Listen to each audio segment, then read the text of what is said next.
Hello, ladies and gentlemen. It's me, Clayton, and I just got back from seeing the Captain Underpants movie, starring Kevin Hart, Nick Kroll, Ed Helms, and Tom Middleditch.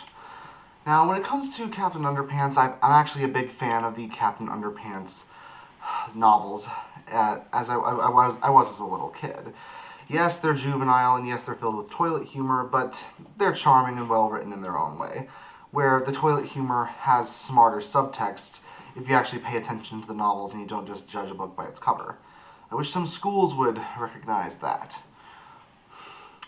As such, this movie does a really good job of capturing the spirit of the original Captain Underpants novels by keeping the humor lowbrow but generally funny, and the fact that it happens to respect the mythos of Captain Underpants by basically being a greatest hits collection of all its best moments. But let's get to the story. The story is about two elementary school kids named George Bird and Harold Hutchins who love to make comics and love to make each other laugh. When their principal, Mr. Krupp, played by Ed Helms, threatens to put them in separate classes once he catches them doing a specific prank, George hypnotizes his principal to make him believe he is the greatest comic book character they created, Captain Underpants. And eventually they're going to need Captain Underpants when a teacher with an incredibly ridiculous name, played by Nick Kroll, shows up at the school and ends up being a supervillain. That's all I'll say about the story. You probably guessed that was the story from the trailer. And one thing I definitely liked about the movie was the fact that its lowbrow humor is pretty funny, mainly because the gimmicks and jokes are so fast-paced that you barely have a time to think before it moves on to another joke.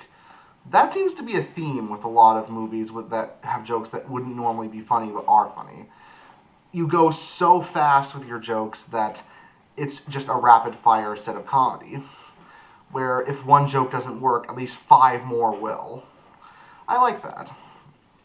Also, the animation of the movie is spectacular, as it happens to capture the artistry of the original Captain Underpants books, while also being very versatile with the kind of styles that it goes through.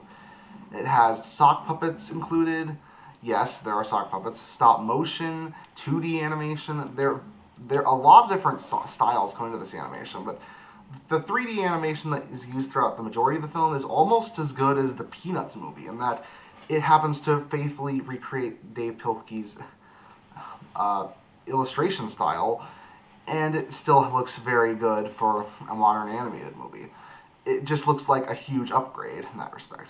It also helps that the movements are very cartoony and the humor does fit the series. Also, the voice acting is pretty good throughout. People are going to be a little mixed on Kevin Hart and Thomas Middleditch because they do not sound at all like little kids, but they do their scenes fairly well. And the real highlights of the film are really Ed Helms and Nick Kroll. Ed Helms really does understand Mr. Krupp's character and also his Captain Underpants personality that he gets. He plays both very, very well, and honestly, it makes me wonder why Ed Helms hasn't been used for superhero parodies before. And Nick Kroll, if you've seen him from Sing, he happens to pull off his German-accented villain, who is Professor, I am not going to say his name, you're going to have to see the film to find out.